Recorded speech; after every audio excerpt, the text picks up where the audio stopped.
प्यारे बच्चों, आज के महा रिवीजन कोर्स के इस एपिसोड में मैं आपके लिए लेकर आया हूं ऑल्टरनेटिंग करंट। बहुत अच्छा एपिसोड होने वाला है। क्वेश्चंस इस तरीके से सेलेक्ट किए गए हैं ताकि क्वेश्चंस की हेल्प से पूरा चैप्टर आपको रिवाइज हो जाए। बहुत ही इंपॉर्टेंट चैप्टर है बच्चों। हर साल नीट के एग्जाम में इससे क्वेश्चन पूछा जाना तय है, और अगर आपने एक बार इस चैप्टर को अच्छे से पढ़ लिया तो क्वेश्चन के सही होने की जो प्रोबेबिलिटी है वो भी बहुत हाई होती है बच्चों इस चैप्टर की। इसलिए मेरा आप सबसे कहना यही है कि आप इस चैप्टर को बहुत ध्यान से पढ़ें, क्योंकि इस चैप्टर से सवाल जरूर आता है, नंबर 1।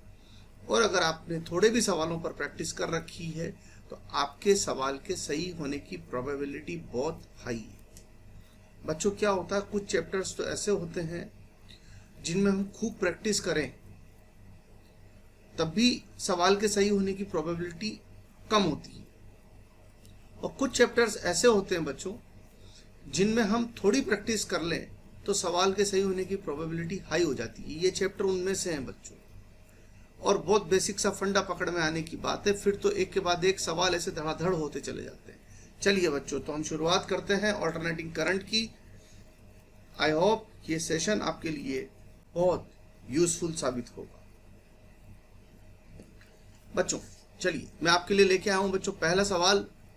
पहले सवाल में आपसे पूछा गया है, the vector diagram of the current and voltage in a given circuit is as shown in the figure. The components of the circuit will be. आपसे पूछा गया है कि जो सर्किट है उसमें L, C और R में से कौन रहा होगा या किसी का कॉम्बिनेशन रहा होगा। बच्चों देखिए, सवाल को समझने की कोशिश करिए। सवाल क्या है, यहाँ पर सबसे पहले अपने को जो सवाल दिया हुआ है उसमें EMF लीड कर रहा है करंट को। लीडिंग और लेगिंग देखना है तो एंटी क्लॉकवाइज डायरेक्शन में चेक करिए। अब जैसे यहाँ ये E दे रखा है और ये I दे रखा है, तो एंटी क्लॉकवाइज डायरेक्शन में जाऊंगा तो E आगे मिल रहा है मेरे को, तो हम कहेंगे E leads I by pi by 4। 45 degree को पाई बाय 4 लिख सकते हैं। तो इस क्वेश्चन में EMF लीड कर रहा है करंट को। एक बात तो ये हो गई बच्चों, नंबर 1। अब देखना ये है कि EMF करंट को कहां लीड कर सकता है। पहला ऑप्शन दिया है LCR,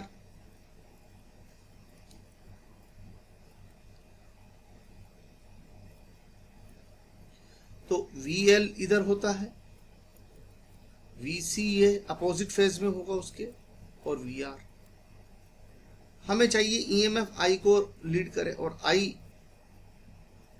VR के साथ फेज में होगा। अब हमें चाहिए कि वोल्टेज करंट को लीड करे, तो if VL greater than VC हो तो VL माइनस VC और VR ये हो जाएगा, और इस केस में नेट V ये आ जाएगा हमारा, और I ये हो जाएगा। तो उस केस में हमारे पास I और V लीड कर जाएगा। तो इसका मतलब ये कॉम्बिनेशन हो सकता है। तो इसका मतलब LCR सर्किट में जो है V लीड कर सकता है I को। एक बात LR सर्किट में, अब चला LR पे चेक कर लेते हैं कि LR सर्किट में ऐसा हो सकता है क्या। LR सर्किट में क्या होगा, VL इधर होगा, VR उससे पाई बाय 2 पर होगा और I इधर होगा, तो V और VR का रिजल्टेंट तो इधर की तरफ ही आएगा। तो डेफिनेटली LR सर्किट में तो V लीड ही करेगा I को, तो B में तो डेफिनेटली लीड करेगा, और A में कर भी सकता है। अब जरा D में देखें, ऑप्शन D में CR ऑप्शन में क्या होगा बच्चों, CR ऑप्शन में VR तो इधर हो गया, VC इधर हो गया, तो V इधर, नेट इधर आ जाएगा और करंट इधर है। तो बेटा RC सर्किट में जो है ना, RC सर्किट में तो करंट लीड करेगी वोल्टेज को, वोल्टेज लीड नहीं करेगा करंट को। तो डी तो किसी हालत में नहीं हो सकता, ये खराब हो गया हमारा ऑप्शन। ये हो सकता है और ये हो सकता है, ए हो सकता है और बी हो सकता है, लेकिन इंटरेस्टिंग बात यह है कि उन्होंने जो ऑप्शन सी दिया हुआ है उसमें ए और बी दोनों को ही शामिल किया हुआ है, इसलिए मोस्ट करेक्ट ऑप्शन इस क्वेश्चन का ऑप्शन सी होगा, क्योंकि सी में ऑप्शन ए भी आ गया, सी में ऑप्शन बी भी आ गया, और क्योंकि हमारा आंसर ए भी हो सकता था, हमारा आंसर बी भी हो सकता था, इसलिए option C most correct answer हो गया। बहुत प्यारा क्वेश्चन बच्चों। पहला ही सवाल बहुत ही कंसेप्चुअल और बहुत ही शानदार क्वेश्चन।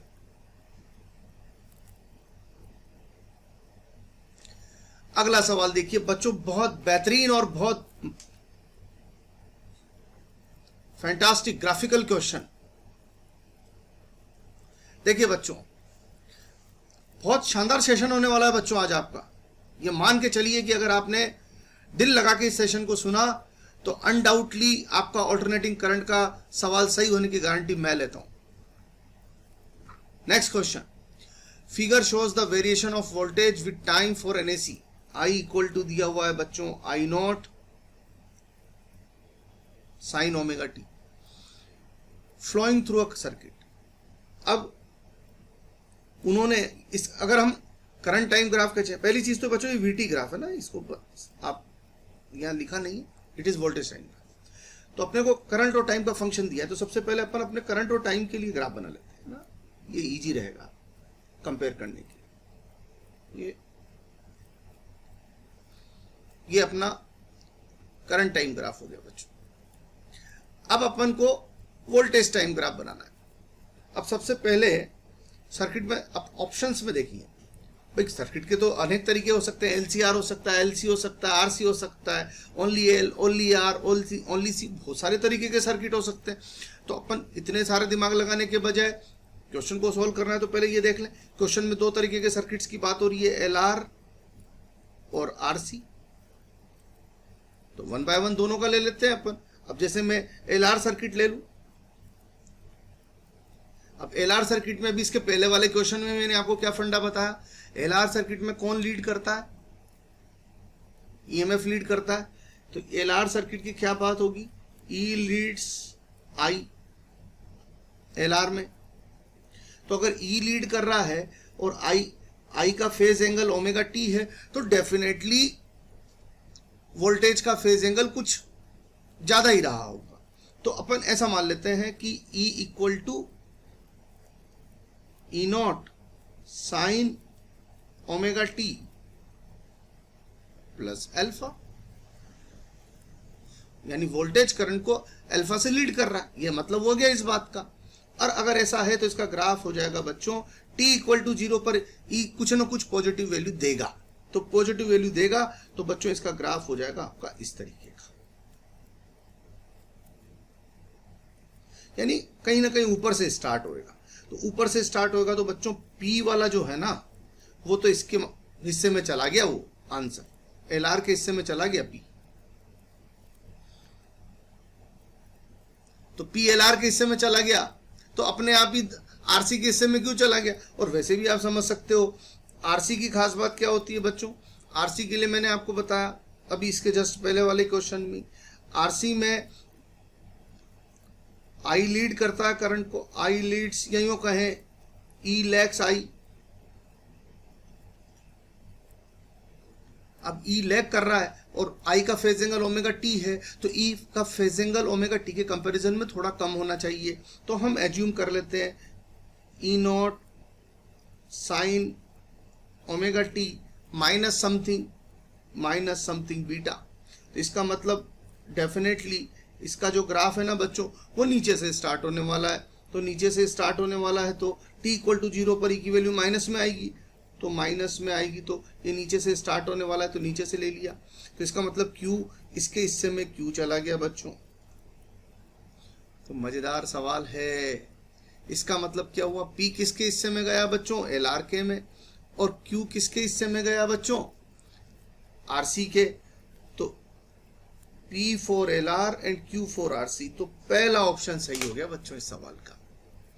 मैंने आपको बोला बहुत इंटरेस्टिंग सेशन होने वाला है बच्चों आज का, बहुत जबरदस्त इंटरेस्टिंग सेशन होने वाला है। नेक्स्ट क्वेश्चन लेते हैं बच्चों। In a series LCR circuit L is increased by 25%। L को इंक्रीज किया बच्चों 25%, तो L प्लस 25% ऑफ L, तो 25% ऑफ L का मतलब L/4 हो गया, तो ये बन गया बच्चों 5L/4। यानी जो इंडक्टेंस पहले L था वो अब 5L/4 हो गया। एंड C डिक्रीज्ड बाय 20%, तो C की जो नई वैल्यू है वो C माइनस 20% हो जाएगी। C माइनस 20%, C का 20% होएगा C/5, तो C/5 माइनस कर दीजिए, तो C में से C/5 माइनस किया तो बच्चों 4C/5 बच गए। अब आते हैं रेजोनेंट फ्रीक्वेंसी पर। Resonant frequency equal to 1/2 pi √LC। F' equal to 1/2 pi into √L। बच्चों L की जगह लिखेंगे 5L/4 इंटू C की जगह लिखेंगे 4C/5, और इस तरीके से वापस वही वैल्यू आ जा रही है, यानी कि F' इक्वल टू F हो गया बच्चों, यानी अनचेंज रहा, तो हमारा सही जवाब हो जाएगा C। Resonant frequency will remain unchanged. Basic fundamental पर आधारित क्वेश्चन है बच्चों, इंक्रीज डिक्रीज वाले फंडामेंटल पर आधारित है।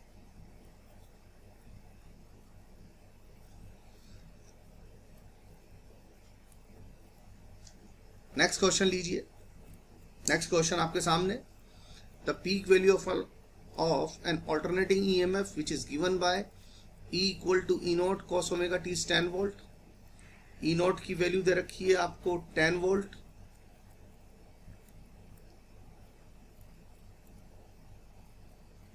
and its frequency is 150 hertz at time t equal to 1 by time t दिया हुआ है 1/600 सेकेंड। इंस्टेंटेनियस EMF पूछा है, तो इंस्टेंटेनियस के लिए सबसे पहले ओमेगा t चेक कर लो बच्चों कितना हुआ। ओमेगा की वैल्यू हो गई 2 पाई f, f means 50 into t is 1/600, यानी बच्चों ये आ गया हमारे पास π/6 रेडियन। तो इंस्टेंटेनियस EMF E0 की वैल्यू रिप्लेस करिए 10, और cos की वैल्यू cos ऑफ π/6 cos 30, π/6 का मतलब होता है 30 डिग्री।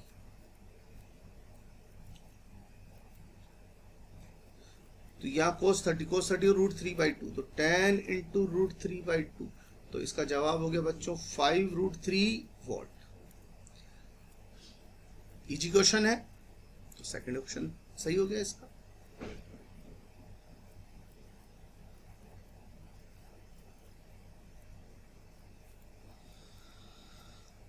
बहुत वैरायटी कवर होने वाली है, ट्रांसफार्मर कवर होने वाला है, डीसी मोटर कवर होने वाली है, और LCR सर्किट तो कवर होने ही वाला है। डीसी मोटर का सवाल है बच्चों, और डीसी मोटर के लिए पहले इक्वेशन लिख लो। क्या है क्वेश्चन, क्या है पहले समझ लीजिए। When speed of a DC motor increases the armature current.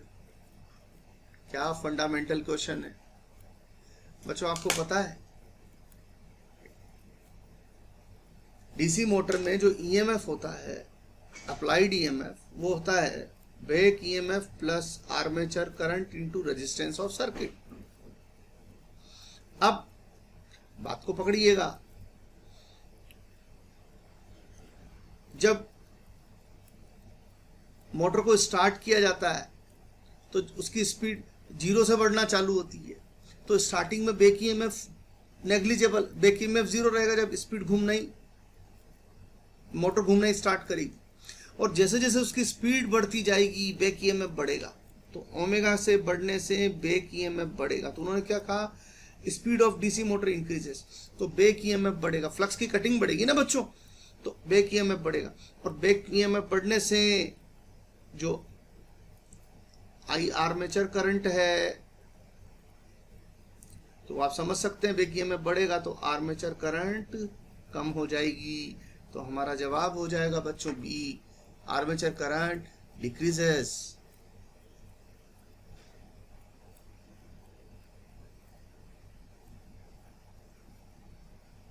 An electric motor operates on a 50 volt supply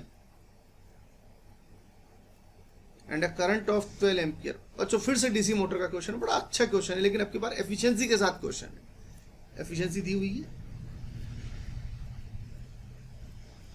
An electric motor operates on a 50 volt supply and a current of 12 ampere if the efficiency of motor is 30%। बच्चों efficiency होती है back EMF by applied EMF. अब कितनी efficiency बोली हुई उन्होंने? 30%। 30% को अगर मैं फ्रैक्शन में बोलूंगा ना बच्चों तो 30/100, यानी कि 0.3 हो गया बच्चों। तो इससे हमें पता लग गया बच्चों कि कितना बैक ईएमएफ जनरेट हो रहा होगा स्टेडी स्टेट में। 0.3 इंटू 50 यानी 15 वोल्ट का बैक ईएमएफ जनरेट हो रहा है। अब अगर 15 वोल्ट का बैक ईएमएफ जनरेट हो रहा है तो इससे हम, और 12 एम्पियर की करंट दे रखी है, बट आप जानते हैं E = EB plus armature current into resistance of circuit.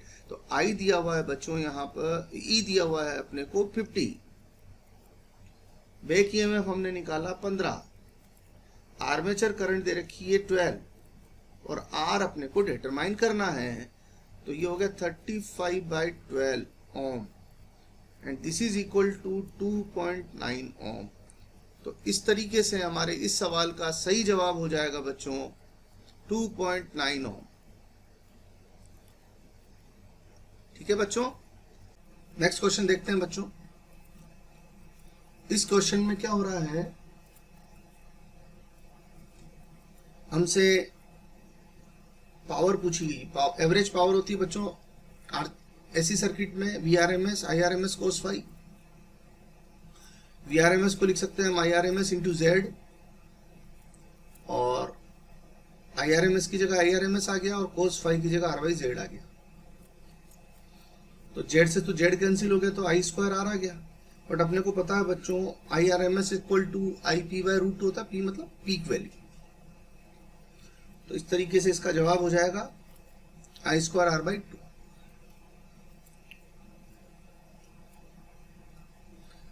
Next question लेते हैं। In the non resonant circuit,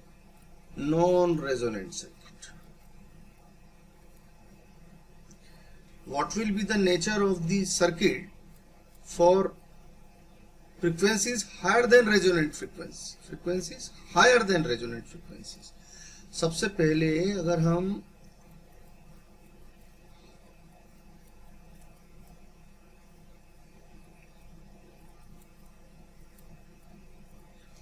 तो पीक वैल्यू ऑफ करंट का फ्रीक्वेंसी के साथ ग्राफ बनाया तो कुछ इस तरीके का ग्राफ,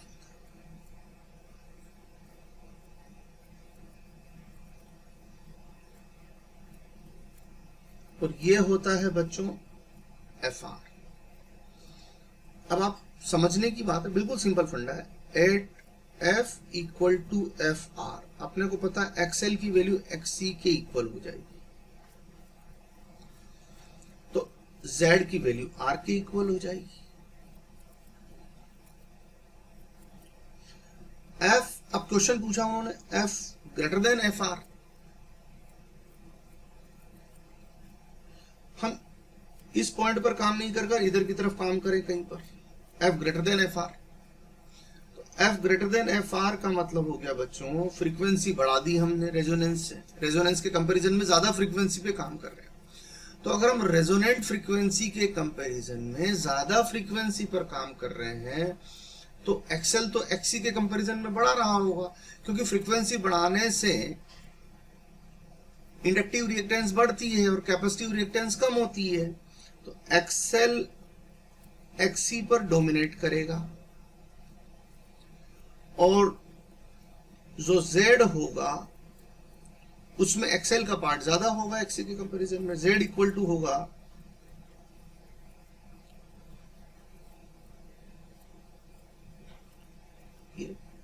इस तरीके से हम कहेंगे, इन्होंने क्वेश्चन पूछा है कि what will be the nature of circuit, तो एक्सेल डोमिनेट करने लग गया तो सर्किट इंडक्टिव हो जाएगा बच्चों।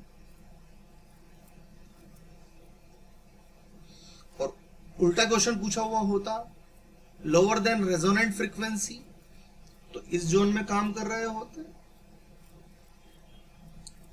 Eight F less than F R, XC ज्यादा रहेगा एक्सएल के कंपैरिजन, और उस केस में आंसर इंडक्टिव नहीं होकर कैपेसिटिव होता। तो इस क्वेश्चन में हमसे बात पूछने के 3 तरीके हो सकते हैं। What will happen at resonant frequency, कि रेजोनेंट फ्रीक्वेंसी पर तो Z बिल्कुल R के इक्वल हो जाएगा। What will happen at the frequency higher than resonant frequency, resonant frequency से ज्यादा पर काम करें तो एक्सएल एक्सी से बड़ा रहेगा, R अपनी जगह रहेगा, तो उस केस में सर्किट में इंडक्टिव रिएक्टेंस डोमिनेट करने लगेगी।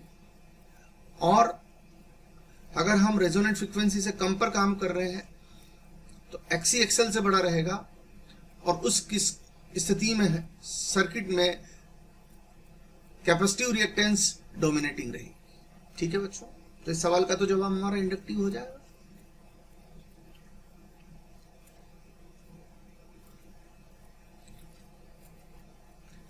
अगले सवाल पर आते हैं। A current in circuit is given by 3 plus 4 sin omega t. Then the effective value of current is.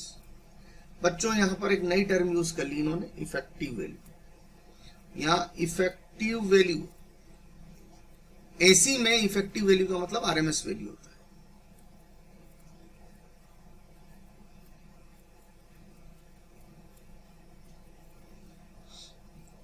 और आरएमएस के लिए आई दिया हुआ है बच्चों आपको 3 plus 4 sin ओमेगा टी,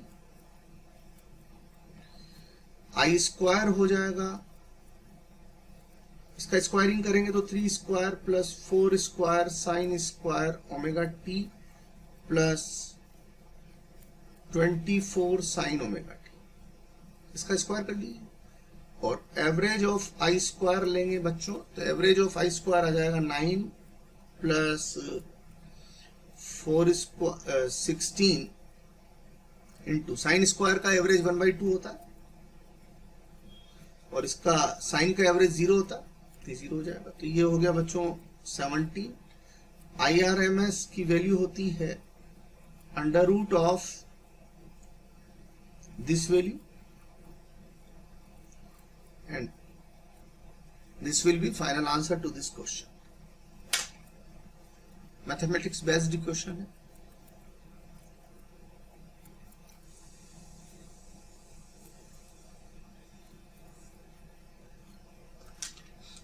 अगले सवाल पर चर्चा की जाए। क्या है क्वेश्चन जरा देखिए। Resistance of 300 ohm and an inductance 1/pi Henry are connected in series to AC voltage of 20 volt 20 hertz, phase angle between the, बच्चों देखिए R तो दे रखा है अपने को 300 ओम, एक्सेल और देख लेते हैं क्या है। एक्सेल क्या होता है 2 FL, 2 F is 200, L is 1/pi, तो ये हो गया अपना 400 ओम। और फेजर बनाना हो तो एक्सेल और आर इस तरीके से लीजिए। जेड का ये वैल्यू, जेड रिजल्टेंट होता है इनका, तो tan phi हो जाएगा बच्चों XL by R, and that is equal to, XL की वैल्यू तो ये रही 400, आर की वैल्यू रही 300, तो phi हो गया आपका tan इनवर्स 4/3। इजी क्वेश्चन है, बेसिक फंडामेंटल पर। A source of 220 volt is applied in an AC circuit. The value of resistance is 220 ohm. Frequency and inductance are 50 hertz and 0.7 Henry. Then wattless current is.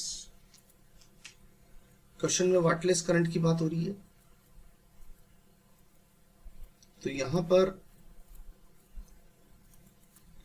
देखिए, सबसे पहले हमको क्या क्या दिया हुआ ये चेक करें। Source of 220 volt is applied in AC circuit, value of resistance दी हुई है हमको।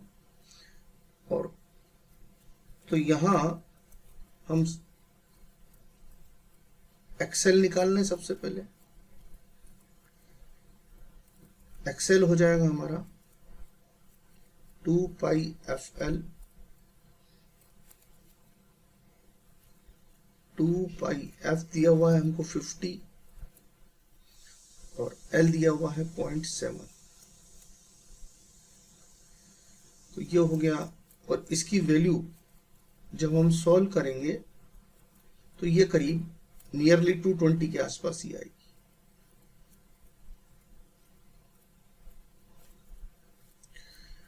अब आगे चलते हैं। तो इस तरीके से हमारे पास सर्किट का जो Z हो गया वो हो जाएगा अंडर रूट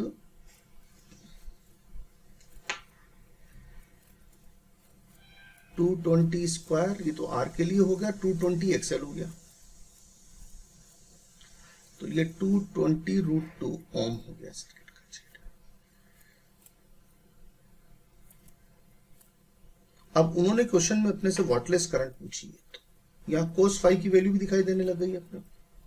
cos फाई हो गया R/Z, तो 220/220√2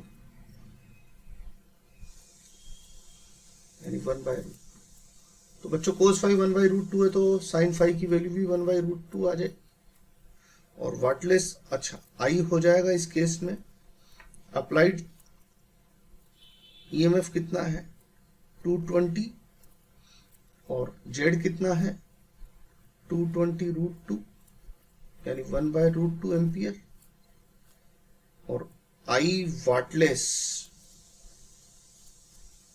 की वैल्यू होती है बच्चों I इंटू साइन फाई। तो I into sine phi, I is 1/√2 and sine phi is 1/√2। तो इस क्वेश्चन का सही जवाब हो जाएगा बच्चों 0.5 ampere. Next question.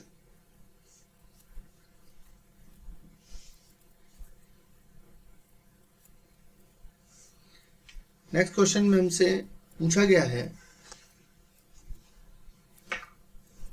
in a series resonant LCR circuit, the voltage across R is 100 volt. VR 100 volt दिया हुआ है and R is 1 kilo ohm. C equal to 2 microfarad. The resonant frequency is 200 radian per second. At resonance, the voltage across L. बहुत conceptual question है बच्चों। L के बारे में कुछ भी नहीं दिया है और सवाल में पूछा हुआ है कि वोल्टेज अक्रॉस एल कितना होगा। बच्चों इस क्वेश्चन की खूबी ये है, इस क्वेश्चन की खूबसूरती ये है कि ये रेजोनेंट फ्रीक्वेंसी पर बेस्ड क्वेश्चन है। एट रेजोनेंस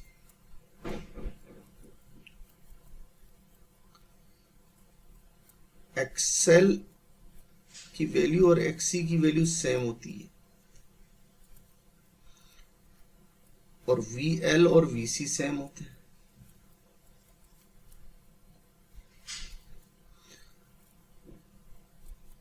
एंड जेड की वैल्यू आर के इक्वल होती है। तो आई हो जाएगा। और दूसरी खूबी, जो V होता है वो VR के इक्वल होता है और वो 100 हो गया। तो I हो जाएगा V/Z। V यानी 100, Z यानी R।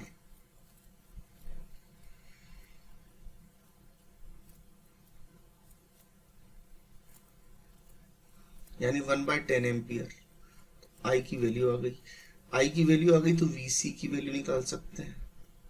अच्छा, एक्सी निकाल सकते हैं, पर एक्सी कितना रहा होगा, 1/2 एफ सी, 1/2 एफ कितना दिया हुआ है उन्होंने, ओमेगा ही दिया हुआ सीधा, तो ओमेगा सी, ओमेगा 200 दिया हुआ है, और सी दिया हुआ है उन्होंने 2 माइक्रोफेराड इंटू 2 माइक्रो, ऊपर जाकर 10⁶ में बदल जाएगा।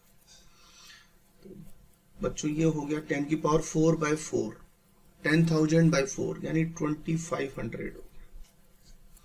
तो इससे हमारे पास वीसी की वैल्यू आ गई XC into I. XC is 2500 and I is 1/10, तो ये हो गया 250 वोल्ट। और स्टार्टिंग में ही मैं आपको बता चुका हूं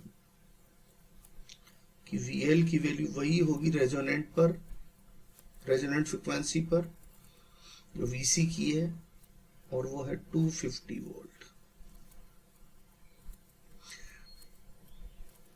इससे हमारे क्वेश्चन के सही जवाब का ऑप्शन है ऑप्शन ए। बहुत प्यारा क्वेश्चन।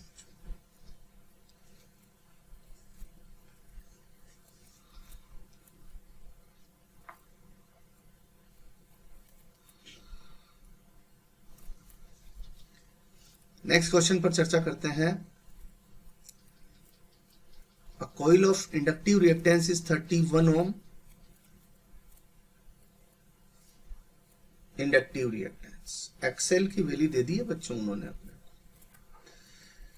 और आर दिया है 8 ओम। 8 है ये, है ना। It is placed in series with a condenser of capacitive reactance 25। Capacitor भी लगा दिया भैया सीरीज में, वो 25 ओम का उसका रिएक्टेंस है। Combination is connected to an AC source 120 volt. जो जनरेटर लगाया है उसका आरएमएस वैल्यू 120 वोल्ट, 110 वोल्ट है, सॉरी। पावर फैक्टर पूछा है, पावर फैक्टर।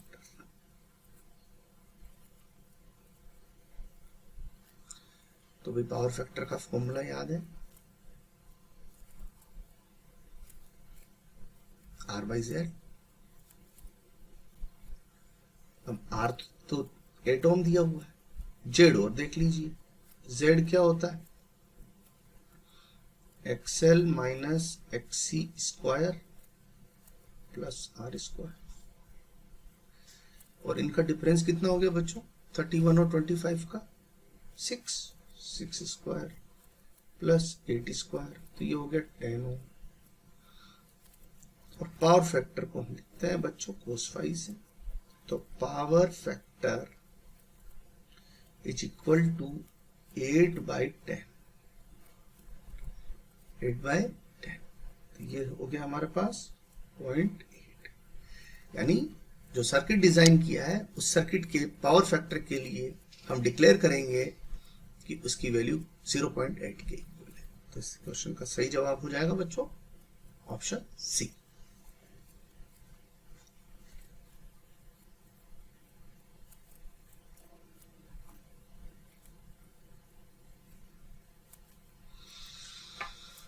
अगले सवाल की तरफ रुख करते हैं। A 220 volt input is supplied to a transformer. Input voltage, primary voltage. Output circuit draws a current of 2 ampere and 440 volt. Secondary voltage दिया हुआ है वही 440 volt और सेकेंडरी करंट दी हुई है 2 एम्पियर। प्राइमरी करंट का पता नहीं, एफिशिएंसी दी हुई है 80%।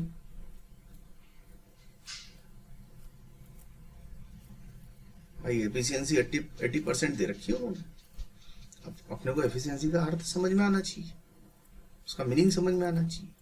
तो एफिशिएंसी क्या होती है बच्चों? Power delivered upon power supplied into 100 and that is 80। अब पावर आउटपुट तो कितना है हमारे पास, और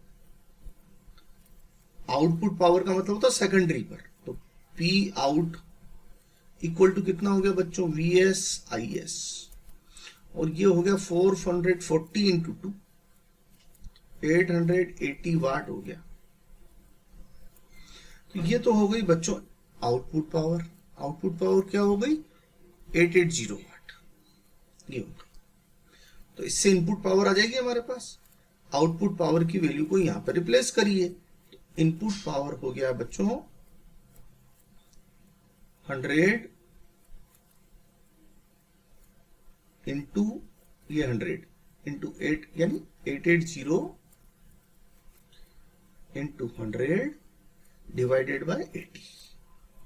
तो बच्चों ये आ रहा है आपका 1100 वाट। ठीक है, अब उन्होंने क्वेश्चन में पूछा है आपसे प्राइमरी करंट। प्राइमरी करंट तो इनपुट पावर हो गई बच्चों वीपी आईपी, तो प्राइमरी करंट हो गई input power upon primary voltage. Input power कितनी आई बच्चों? 1100, और प्राइमरी वोल्टेज कितना दिया हुआ है? 220। और इस तरीके से हमारे सवाल का जवाब हमको मिल गया 5 एम्पियर। बहुत अच्छा क्वेश्चन है बच्चों, बहुत कंसेप्चुअल क्वेश्चन है।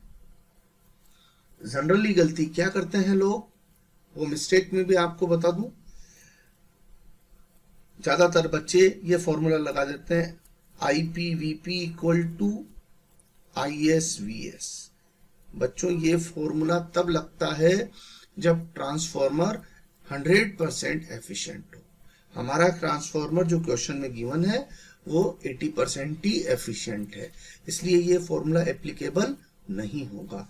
Please don't use this formula.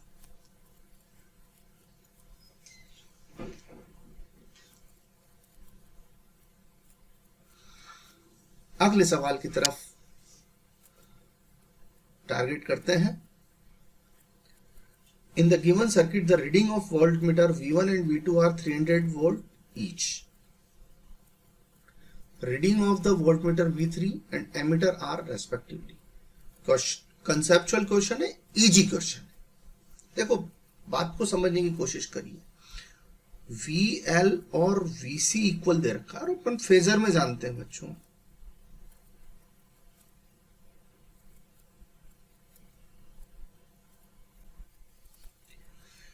ये 300 है, ये भी 300 है,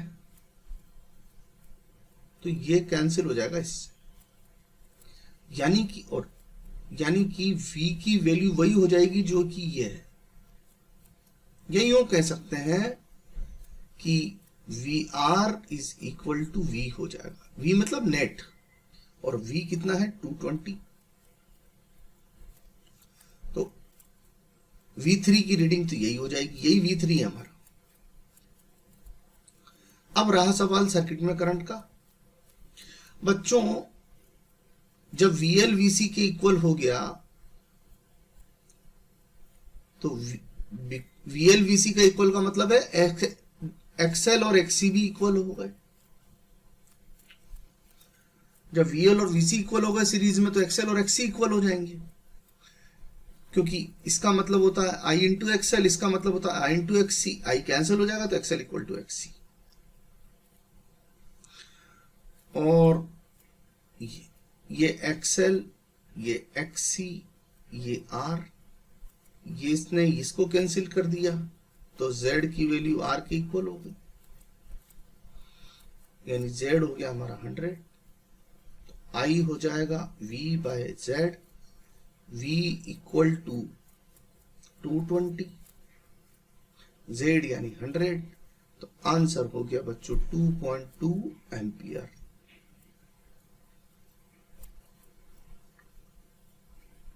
तो हमारे सवाल का जवाब होगा 220 एंड 2.2 एम्पियर, यानी बी ऑप्शन सही हो जाएगा। नेक्स्ट क्वेश्चन की तरफ बढ़ते हैं। अगला क्वेश्चन दिया हुआ है RMS value of potential difference V shown in the figure is। बच्चों इस क्वेश्चन की खूबी यह है कि इसमें 0 टू t/2 तो V की वैल्यू कांस्टेंट है और t/2 से t तक V की वैल्यू 0 है। अब अपने को जो आरएमएस चाहिए होता है उसके लिए पहले V स्क्वायर का एवरेज निकालना पड़ता है। तो आप अगर ये V और T में ग्राफ है तो बच्चों देखो बहुत मजेदार तरीके से मैं इसका सॉल्यूशन बताता हूँ। सॉल्यूशन तो किसी भी सवाल के कई तरीके से निकाले जा सकते हैं। आप क्या करिए, इसका V स्क्वायर का ग्राफ प्लॉट करिए इसका विद रेस्पेक्ट टू टाइम। तो ये V नॉट स्क्वायर में कन्वर्ट हो जाएगा।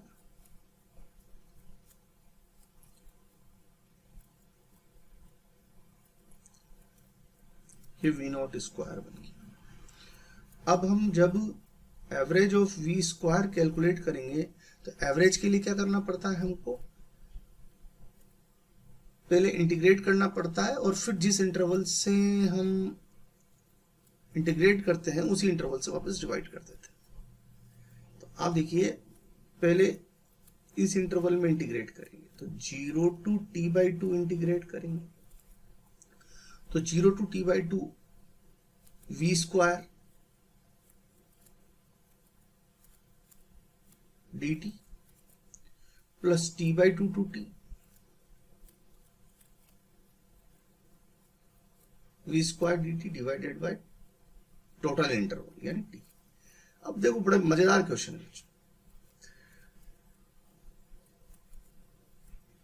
0 टू t/2 V स्क्वायर, 0 से t/2 तक V स्क्वायर की वैल्यू V नॉट स्क्वायर ही है, तो ये यहां पर V स्क्वायर की जगह V नॉट स्क्वायर रखते हैं।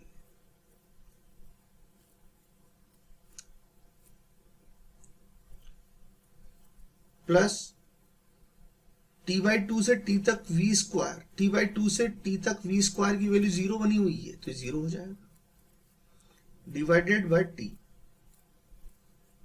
और जब हम इसको V नॉट स्क्वायर बाहर आ जाएगा तो V नॉट स्क्वायर dt का इंटीग्रेशन t और 0 टू t/t लिमिट लगाएंगे तो ये वैल्यू आ जाएगी t/2। तो इस तरीके से और t कैंसिल हो जाएगा तो इस तरीके से ये वैल्यू हमें मिलेगी V नॉट स्क्वायर बाई 2। तो ये वैल्यू आ जाएगी हमारे पास V नॉट स्क्वायर बाई 2।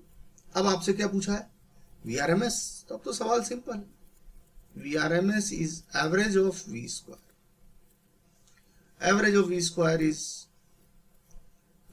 का अंडर रूट, तो under root of V naught square by 2, तो आंसर हो जाएगा बच्चों V naught by root 2। Correct answer is C. इस ऑप्शन का सही जवाब हो जाएगा सी।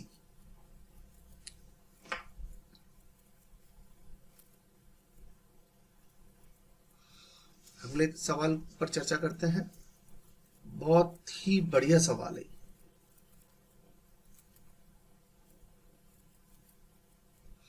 A coil of self-inductance L is connected in series with a bulb B and an AC source। बच्चों एक बल्ब दिया हुआ है तो और एक बल्ब के साथ सीरीज में लगी हुई है ना,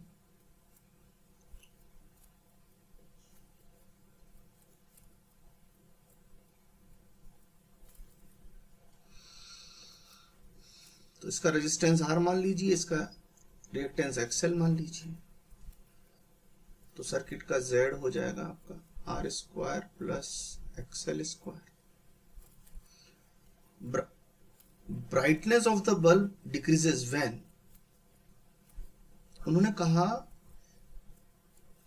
कि अब हम कुछ ऐसा कर रहे हैं जिससे बल्ब की ब्राइटनेस डिक्रीज हो गई। तो इन चार में से कौन सा काम करने से बल्ब की ब्राइटनेस डिक्रीज हो जाएगी, यह सवाल उन्होंने हमसे पूछा है। पहला काम देख लेते हैं क्या किया उन्होंने।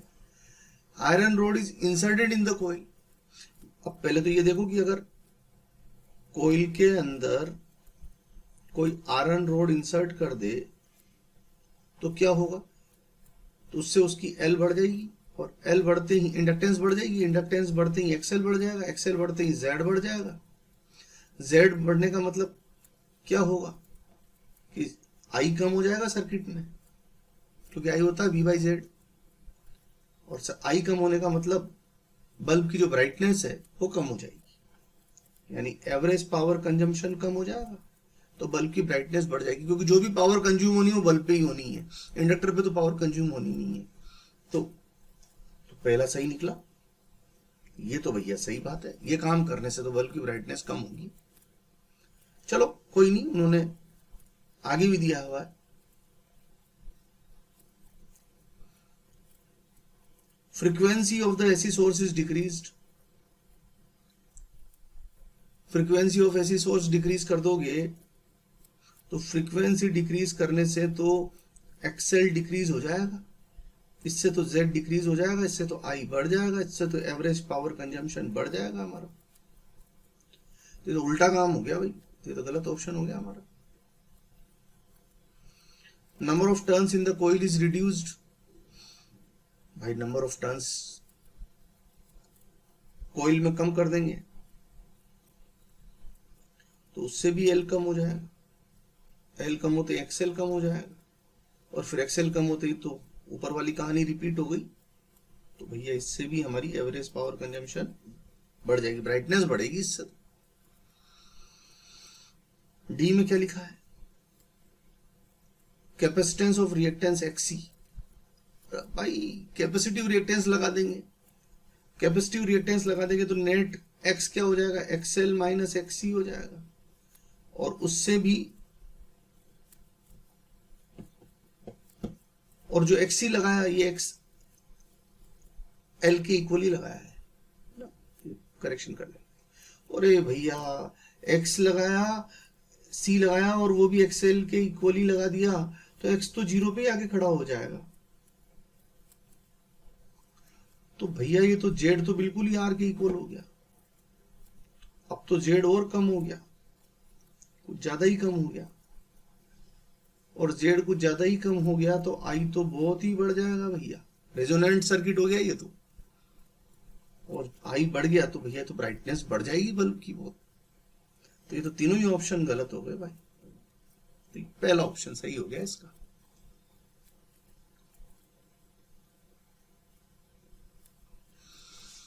अगले सवाल पर चर्चा कर लें।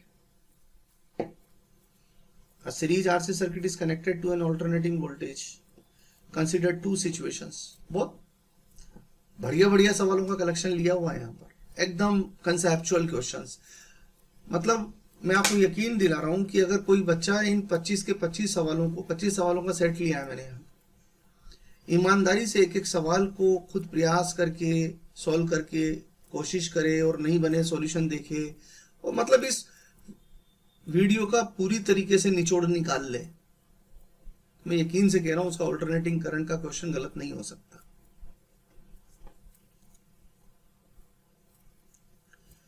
A series RC circuit is connected to an alternating voltage source. Consider two situations.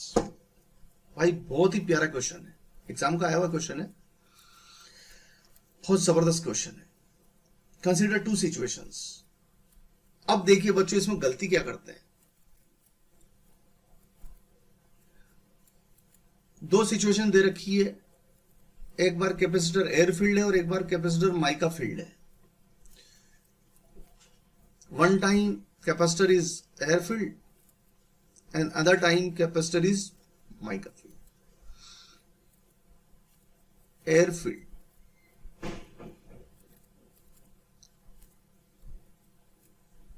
Mica field, तो यहां XC1 या XC2। माइका अगर यहां capacitance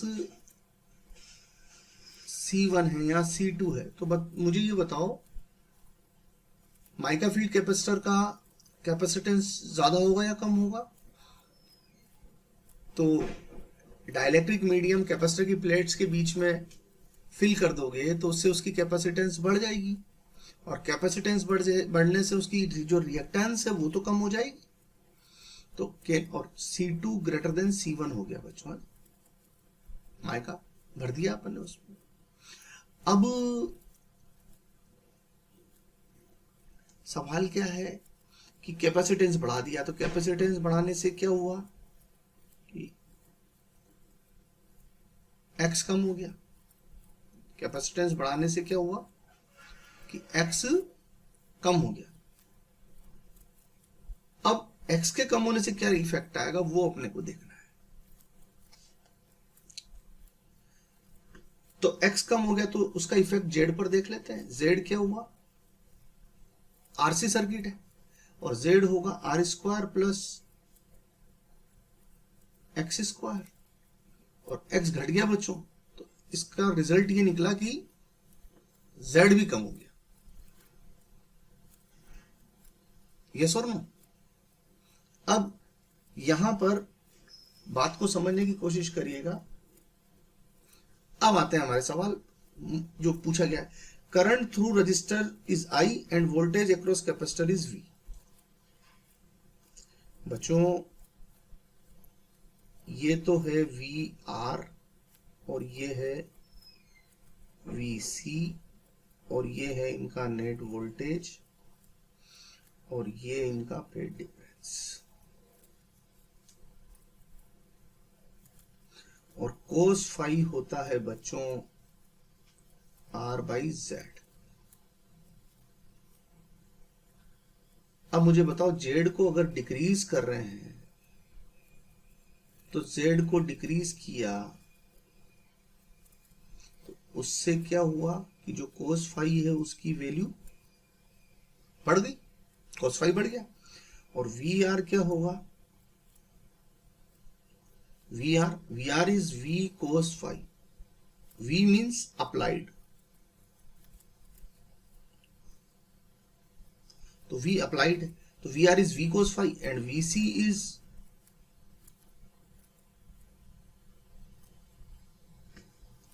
V sin phi। VR is V cos phi and VC is V sin phi। Yes और no बच्चों। तो आप खुद ही सोचिए बच्चों, अगर कोस फाई की वैल्यू बढ़ गई तो साइन फाई की वैल्यू तो कम हो जाएगी ना। तो कोस फाई की वैल्यू बढ़ने का मतलब है साइन फाई की वैल्यू घट गई। साइन फाई की वैल्यू घटने का मतलब है कैपेसिटर पर अक्रॉस जो आरएमएस वोल्टेज है वो कम हो जाएगा। तो कितना लॉजिकल क्वेश्चन है। अब मैं पूरी कहानी को एक बार स्मूथली रिपीट कर रहा हूं। आपने दो एक्सपेरिमेंट किए, दोनों आरसी सर्किट है। तो बड़ा मजेदार क्वेश्चन है बच्चों। आपने दो एक्सपेरिमेंट किए, दोनों आरसी सर्किट है, दोनों में रजिस्टर की वैल्यू सेम है, दोनों में ईएमएफ का जो सोर्स है वो भी सेम है, बट एक कैपेसिटर एयर फील्ड है और एक कैपेसिटर माइका फील्ड है। बाकी सिचुएशंस एक जैसी हैं। तो बच्चों कैपेसिटर में माइका फिल करने से, अब दूसरी सिचुएशन को पहले से कंपेयर कर रहे हैं। तो दूसरी सिचुएशन में हमने कैपेसिटर में माइका फिल कर दी, तो माइका फिल करने से कैपेसिटर का कैपेसिटेंस बढ़ गया। कैपेसिटर का कैपेसिटेंस बढ़ने से उसकी जो रिएक्टेंस है वो कम हो गई। रिएक्टेंस कम होने से सर्किट का जो जेड है वो कम हो गया। सर्किट का जेड कम होने से सर्किट का जो पावर फैक्टर है कोस फाई वो बढ़ गया। कोस फाई बढ़ने से और कैपेसिटर पर वोल्टेज आ रहा हमारा V sin phi, cos phi बढ़ने से साइन फाई कम हो गया। साइन फाई कम होने का मतलब है कैपेसिटर के अक्रॉस आरएमएस वोल्टेज घट गया। तो ये सवाल सही हो गया कि बी सिचुएशन में कैपेसिटर पर जो आरएमएस वोल्टेज मिलेगा, उन्होंने अक्रॉस कैपेसिटर ही चेक करवाया आपसे। तो हमारा जवाब क्या हुआ कि across capacitor RMS voltage will decrease due to mica filling. बड़ा जोरदार क्वेश्चन है बच्चों, फैंटास्टिक क्वेश्चन। और चौथा ऑप्शन गलत क्यों हो गया करंट का? अरे बच्चों, अप्लाइड वोल्टेज तो अपनी जगह फिक्स है और करंट होता है V/Z, और अपन Z के लिए क्या कंक्लूड कर चुके हैं कि Z घट रहा है, तो I तो बढ़ जाएगा। तो ये तो रॉन्ग ऑप्शन हो गया। तो इस सवाल का सही जवाब होगा ऑप्शन सी। अब इस क्वेश्चन में बच्चे गलती कहां करते हैं? बच्चे गलती करते हैं इस फॉर्मूले को यूज करके, वो कंफ्यूज हो जाते हैं actually. VC equal to I into X C. अब इसमें आप ना जाओगे इस फॉर्मूले पर तो आप कंक्लूड नहीं कर पाओगे इससे। फॉर्मूला गलत नहीं है ये, बट फॉर्मूले को मॉडिफाई करना पड़ेगा आपको, तब जाके आप इस फॉर्मूले पे से सही काम कर पाओगे। अब इसमें क्या हो रहा है, इस क्वेश्चन में जेड के कम होने की वजह से ये चीज तो बढ़ रही है, और माइका फिल करने से एक्सी घट रहा है। तो भाई एक चीज बढ़ रही है एक चीज घट रही है, तो आप कैसे कंक्लूड करोगे कि वी का क्या होगा? अगर दो चीजें हैं उनका प्रोडक्ट हम देख रहे हैं और एक को बढ़ा रहे हैं और एक को घटा रहे हैं, और तो रिजल्ट का क्या होगा? ये तो बढ़ भी सकता है, घट भी सकता है, अनचेंज भी रह सकता है। वो तो डिपेंड करता है कि ज्यादा परसेंटेज में चीज बढ़ रही है या कम परसेंटेज में चीज घट रही है, या दोनों इक्वल प्रोपोर्शन में हो रहे, बढ़ रहे घट रहे। तो भाई इस फॉर्मूले से जाओगे तो कंफ्यूज हो जाओगे, इसलिए इस पर नहीं गए, हम इस पे गए।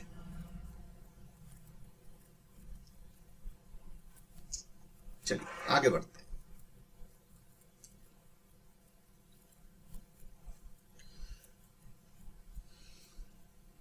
सिंपल क्वेश्चन है बच्चों, थोड़ा सा फंडामेंटल बेस्ड।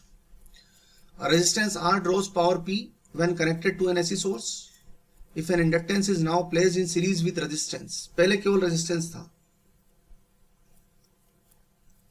और फिर उसके साथ हमने एक इंडक्टर और लगा दिया, ये दूसरा circuit. If an inductance is now placed in series with resistance so that the impedance of circuit becomes Z, तो इसका तो रेजिस्टेंस R है और इसका Z। तो इस केस में जो पावर दे रखी है वो P है, तो P तो हो जाएगी बच्चों, इसका V है तो V स्क्वायर बाय R हो जाएगी, ये भी V का ही है। अब इस केस में पावर क्या होगी? P dash. P डैश क्या होती है बच्चों? VRMS IRMS cos phi. VRMS तो V दे रखा अपने को, IRMS V by Z, cos phi R by Z। तो ये हो गया भाई V square into R, sorry V square into R by Z square. R की वैल्यू की फॉर्म में आंसर उन्होंने P की फॉर्म में पूछा हुआ है, तो V स्क्वायर की वैल्यू P इंटू R हो गई, P इंटू R हो गई, तो P इंटू R करूंगा तो R स्क्वायर हो जाएगा। तो हमारा जवाब हो गया ऑप्शन सी।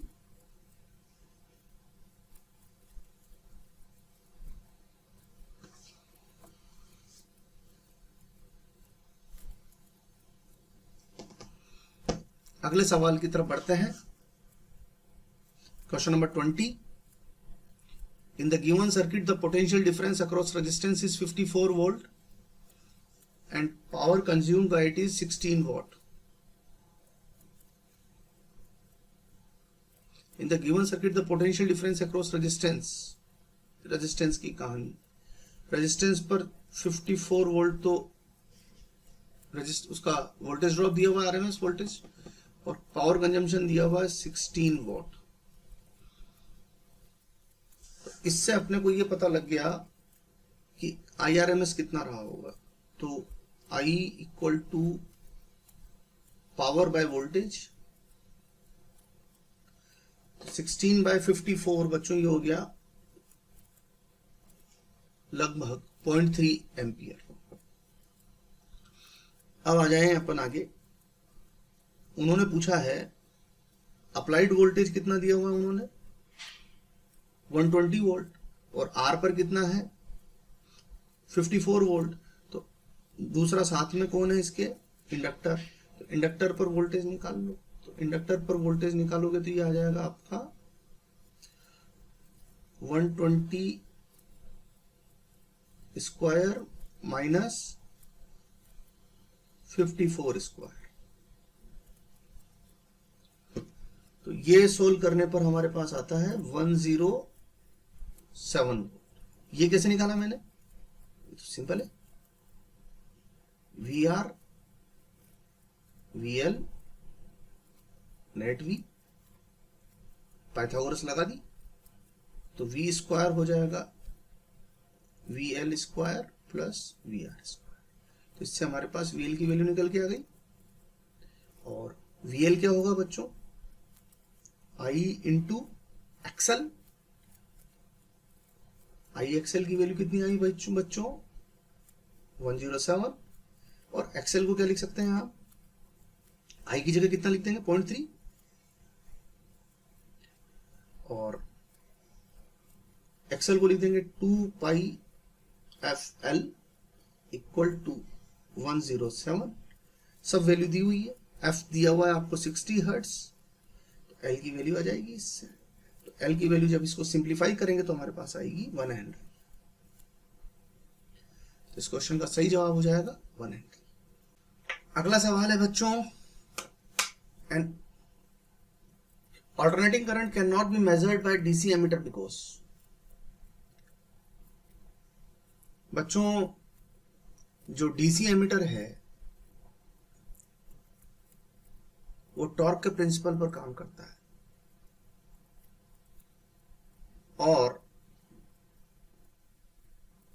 उन्होंने क्वेश्चन पूछा है कि डीसी एमीटर से हम एसी को क्यों मेजर नहीं कर सकते।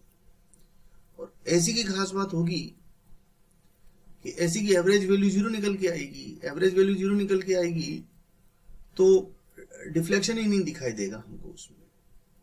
तो इसलिए इस क्वेश्चन का जो सही जवाब आएगा वो सी आएगा। तो इंटरेस्टिंग बात क्या है कि आप एसी एमीटर से डीसी मेजर कर सकते हैं, लेकिन आप डीसी एमीटर से एसी मेजर नहीं कर सकते। ये बेसिक बात है।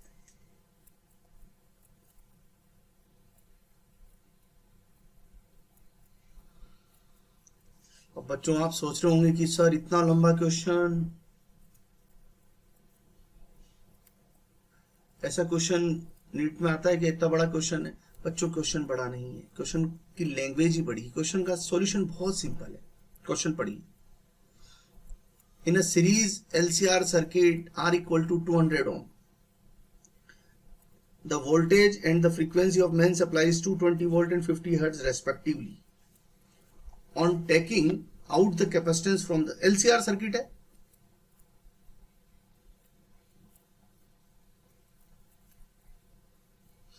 तो अपन ने क्या किया, उसमें से सबसे पहले एक बार क्या हटा दिया, टेकिंग आउट कैपेसिटेंस।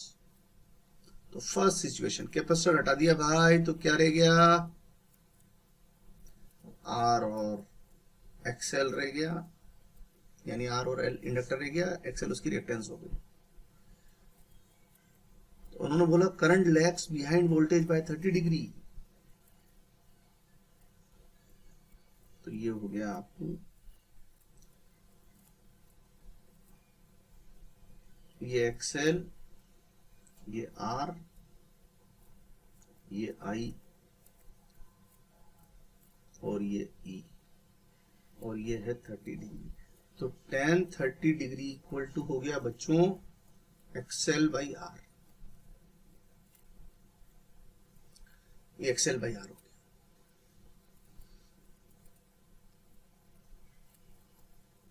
अब अगला स्टेटमेंट पढ़ते हैं। On taking out the inductor from the circuit, the current leads voltage by 30 degree. Second, inductor हटा लिया, कैपेसिटर रह गया। तो क्या बोला है इन्होंने? Current Leeds voltage by 30 degree. ये करंट और आर, ये एक्सी, और ये ईएमएफ, और ये 30 डिग्री। करंट लीड कर रही है वोल्टेज से, तो tan 30 हो गया हमारा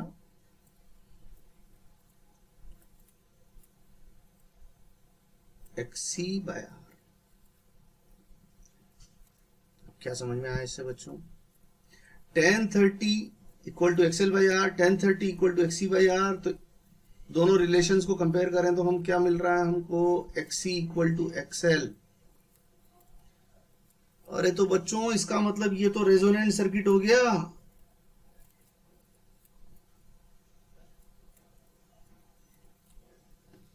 और रेजोनेंट सर्किट में तो Z की वैल्यू केवल R के इक्वल ही बन के रह जाएगी।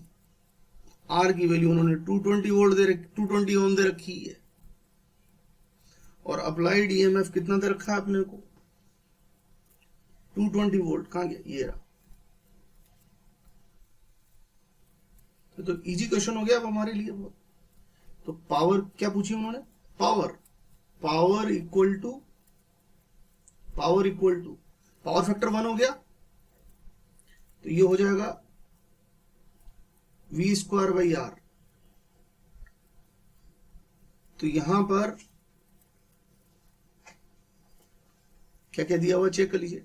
R दिया हुआ 200, V कितना हो गया 220, तो ये हो गया अपने पास 220²/200। और 220²/200 को आप सिंप्लीफाई करेंगे तो ये आ जाएगा आपका 242 वाट।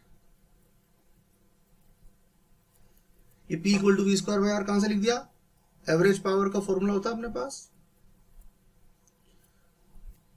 VRMS into IRMS into cos y।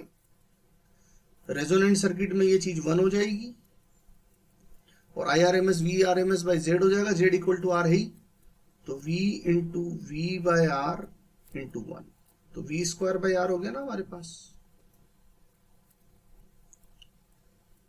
तो यहां से मैंने V²/R यूज किया हुआ है, ठीक है।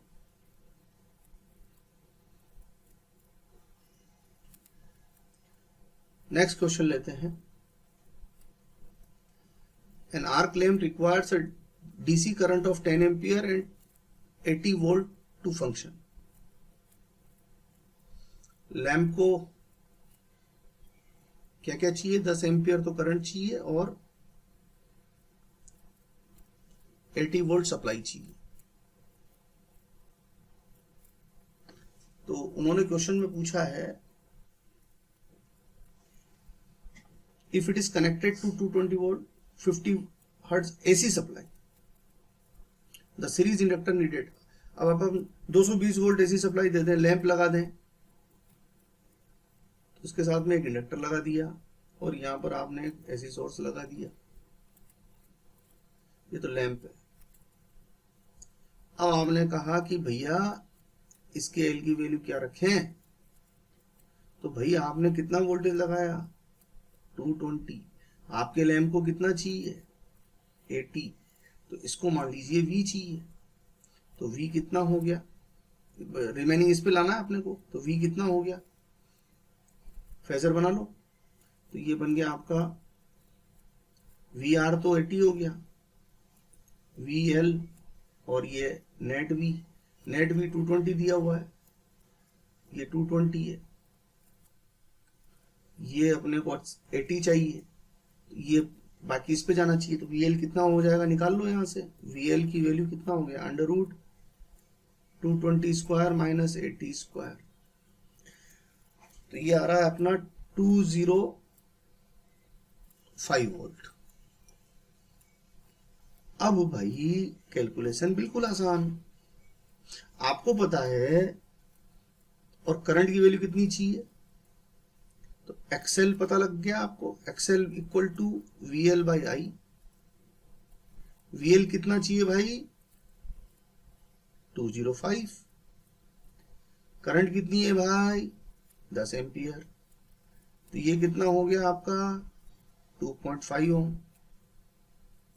बट आपसे XL नहीं पूछा उन्होंने, L पूछा, तो भाई 2πFL लगा दो, तो 2πFL इक्वल टू 20.5, तो L की वैल्यू निकल के आ जाएगी इससे हमारे पास, कैलकुलेट करने पर 0.065 हेनरी। बढ़ गया क्वेश्चन, सिंपल। आपका फिर से रिपीट कर रहा हूं मैं, सवाल को समझ लीजिएगा भाई। क्या चाहिए आपको, 80 वोल्ट चाहिए लैंप पर। अब अगर आप डायरेक्ट लैंप को जनरेटर से लगा दोगे तो लैंप तो फूक जाएगा। भैया लैंप काम कर रहा 80 वोल्ट पर, सप्लाई दे दी आपने 220 वोल्ट की, तो लैंप तो उड़ जाएगा। उड़ने का मतलब ऐसे पंख लगा के नहीं उड़ेगा, फ्यूज हो जाएगा, खराब हो जाएगा, जल जाएगा। तो उसके लिए आपने क्या किया, जुगाड़ ये किया कि भैया लैंप के सीरीज में एक इंडक्टर लगा दो, तो कुछ वोल्ट तो लैंप कंज्यूम करेगा, कुछ वोल्टेज इंडक्टर कंज्यूम कर लेगा। अब लेकिन आपका लैंप आप बराबर ऑपरेशन में चाहते हो, तो भैया लैंप को 80 मिलना चाहिए, तो बाकी इंडक्टर पे डलवा देते हैं। तो इंडक्टर पे कितना डलवाना है अपने को, 205 वोल्ट डलवाना है इंडक्टर पर। अब इंडक्टर पर 205 वोल्ट डलवाने के लिए ये पता लगा लें कि कितनी रिएक्टेंस चाहिए। तो रिएक्टेंस चाहिए भैया 20.5 की। अब 20.5 की रिएक्टेंस के लिए भैया एल कितना चाहिए, तो यहां से निकाल लिया हमने, यानी 0.065 हेनरी चाहिए। तो भैया हम 0.065 हेनरी का इंडक्टर लेंगे तो उसकी रिएक्टेंस 50 हर्ट्ज पर 20.5 रहेगी, और 20.5 अगर उसकी रिएक्टेंस रही और उसको हमने लैंप के सीरीज में लगा दिया, तो वो 205 वोल्ट लेकर मजे करेगा। और अगर उसको 205 वोल्ट मिले तो लैंप के भी मजे रहेंगे। लैंप को 80 चाहिए, 80 मिलता रहेगा, और आपका लैंप मस्त ग्लो करेगा। ठीक है, क्वालिटी फैक्टर है, थ्योरेटिकल क्वेश्चन है, फॉर्मूला बेस्ड। क्वालिटी फैक्टर की वैल्यू क्या होती है, XL/R, ओमेगा L/R। ओमेगा मतलब वही रेजोनेंस पर जो फ्रिक्वेंसी है। इसका आंसर तो बी हो जाएगा बच्चों।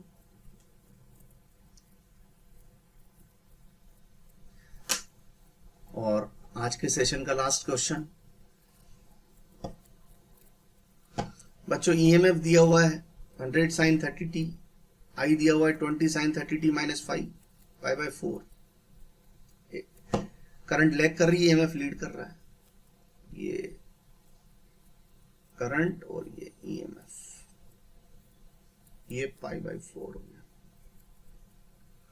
ये IRMS, ये ERMS। एवरेज पावर कंज्यूम और वाटलेस करंट पूछिए बच्चों। वाह जी वाह बच्चों, वाटलेस करंट होती है आई वाटलेस, IR sin 5। 5 की वैल्यू π/4 है। IR कितना हो जाएगा, 20 पीक करंट दिया हुआ है, तो 20/√2 इंटू साइन π/4 यानी 1/√2। ये तो 10 एम्पियर हो गया बच्चों। और आगे क्या पूछा हुआ उन्होंने, एवरेज पावर कंज्यूम।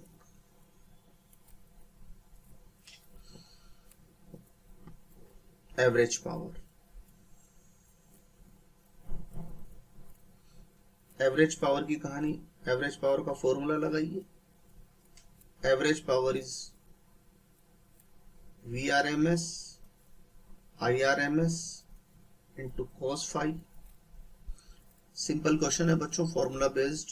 VRMS कितना हो गया, 100/√2, ये पीक वैल्यू है बच्चों। IRMS है 20/√2, और cos फाई, फाई हमारा π/4 है, तो 1/√2। तो भाई ये हो गया हमारा 1000/√2 वाट।